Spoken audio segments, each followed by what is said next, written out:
What if I told you that you are just ordinary slaves? What if I told you that your initial reaction to this question proves that you are all biological machines that spend 99% of your time operating on default programming? What if I told you that most people spend their lives planning their lives? What if I told you that you wouldn't know the exact answer to my question to you? Who are you exactly? What if I told you that all of this is one big game in which you've been participating since birth? Only 5% of people know they're part of this game, while another 5% create this game. Would you like to know what kind of game it is? Welcome to Pathocracy. The wheels of the stage for the grand performance were set long ago. We have all the prerequisites for making this world a highly pleasant place for everyone to live. However, the past and present persistently show us that something is truly rotten. Something is definitely broken on this planet. When I referred to you as slaves at the beginning of this video, you might have been surprised because you don't see chains or shackles on your hands and feet. For thousands of years, slavery has been present in our cultures. As a slave, you would be valued based on someone else's assessment. You would cease to be a person and become a commodity to be traded. However, one thing never changed. A slave would know they were a slave. And most of those people had a desire for freedom as their ultimate thought. That desire occasionally created problems for the masters, even bloody rebellions and revolutions. The system encountered increasingly significant problems that needed to be resolved somehow. But what if we managed to devise a plan to keep the slaves while they remained unaware of being slaves? Not only would they not know they were slaves, but they would be extremely happy and content as slaves. Slaves who don't need a guard because they guard themselves. A diabolical plan from the minds of the greatest movie villains. There's just one problem. That plan is reality, and it's happening before your eyes every day, while most of you have never been aware of it. And that brings us to the topic that I decided to name this channel after, Pathocracy. What is Pathocracy? In the simplest possible terms, the rule of psychopaths, a totalitarian form of governance led by a psychopathic elite. The word pathocracy comes from the Greek language. Pathos means to suffer or feel, and kratos means to rule. This concept was coined by Polish psychologist and scientist Andrzej Lobachowski, who dedicated his career to solving one of the greatest mysteries, the origin of all evil on earth. By evil, I don't mean the religious concept, but the general concept of the causes behind all wars, ethnic cleansings, genocides, and totalitarian regimes. In order to answer this question, this man studied psychology, history, sociology, and many other fields that could explain the causes of these phenomena in our society. The reason he began studying such matters in the first place was his personal experience during World War I, while participating in the Polish resistance movement against Nazi rule, only to later experience the brutal Soviet regime firsthand after World War I. Who are these psychopaths that this Polish scientist talks about? According to most global studies, psychopaths make up nearly 5% of the human population. Perhaps 5% doesn't seem like a lot to you, but we're talking about millions of people worldwide, which leads us to a big question. How is it possible that almost 5% of people throughout our history have caused wars, violence, and oppression against the other 95% of the population? When you know how the game is rigged, nothing will surprise you anymore. Most people imagine psychopaths as villains from movies and TV shows, but the reality is drastically different. Yes, most serial killers, serial rapists, and other scum are psychopathic, but they represent a tiny fraction of the overall percentage of psychopaths in the world. Because most psychopaths are not killers, and they won't commit any criminal acts during their lifetimes. And when you learn to recognize a psychopath through knowledge and intuition, you will realize that you have most likely dealt with such a person in your life, or you are still dealing with one today. So what are the main characteristics of a psychopath? Tell me how you feel while watching this video. I don't have to read minds to know that over 90% of you thought, "Oh, look at how cute and sweet they are." And that feeling, that fondness you feel, is called empathy, one of the most beautiful human traits. How one being can connect with another being on an emotional level. When you literally share joy and suffering of another being with yourself, it can be another human being, but also other living beings like these animals. And if someone, for example, wanted to harm these beings in your vicinity, most people would try to protect them because of empathy itself. One of the most beautiful human qualities that psychopaths lack is empathy. A psychopath wouldn't feel anything while watching these animals, nor would they feel anything if something happened to these animals.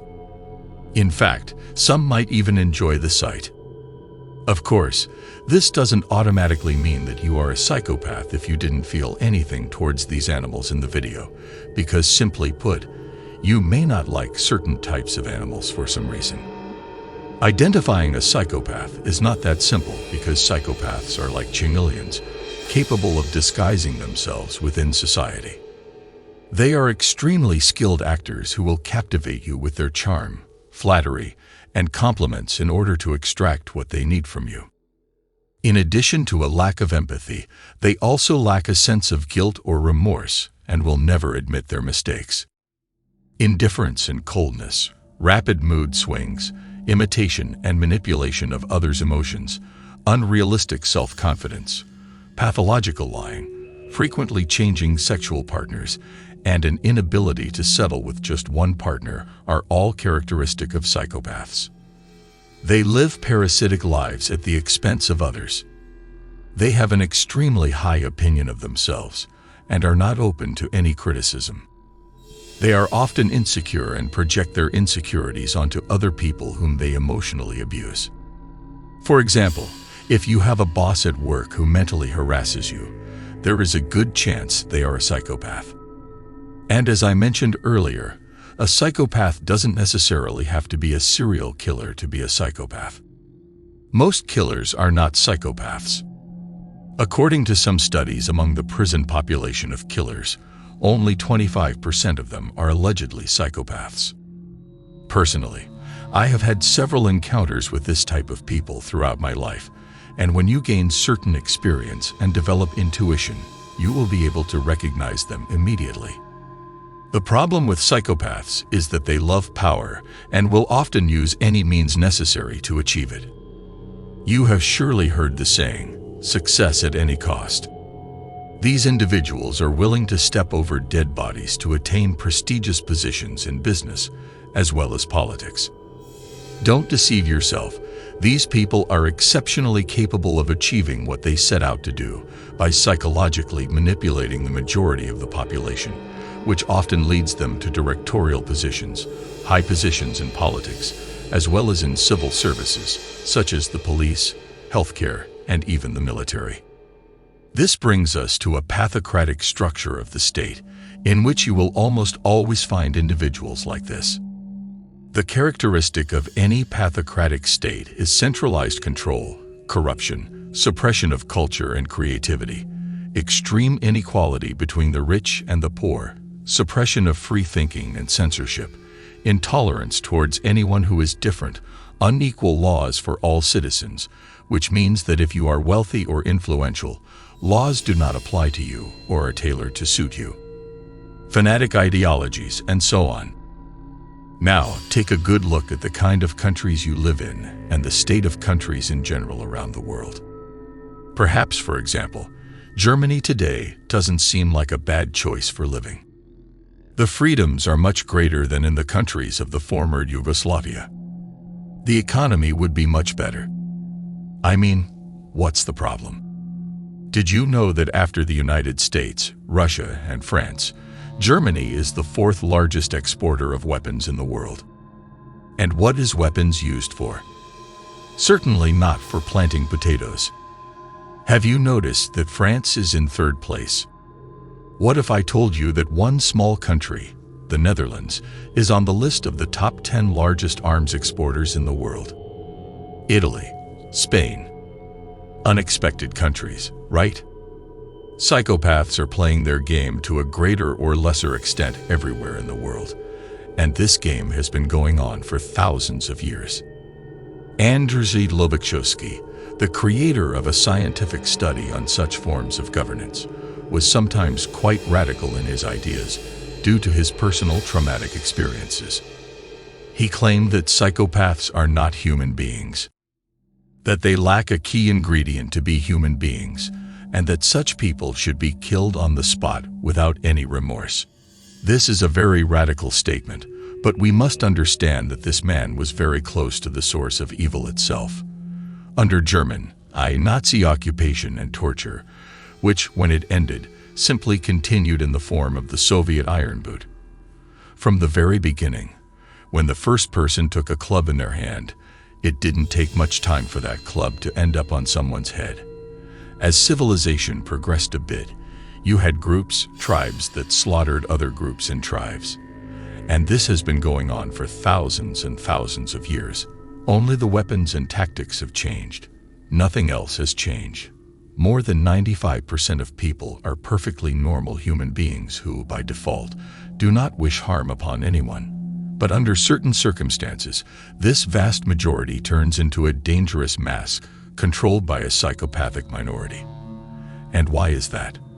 And why did I call you slaves and biological machines at the beginning of this video, who spend most of their time following predetermined programs?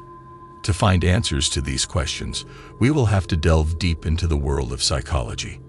And in today's video, it was important to introduce the concept of pathocracy and what it exactly means. And you know what's the scariest part? Pathocracy is not some mysterious conspiracy theory. It is the reality that unfolds every day. And how successful is it? Try talking to most people about it and observe their reactions, and you will understand what I meant when I said that slaves don't need guardians because they guard themselves. See you again soon. Best regards.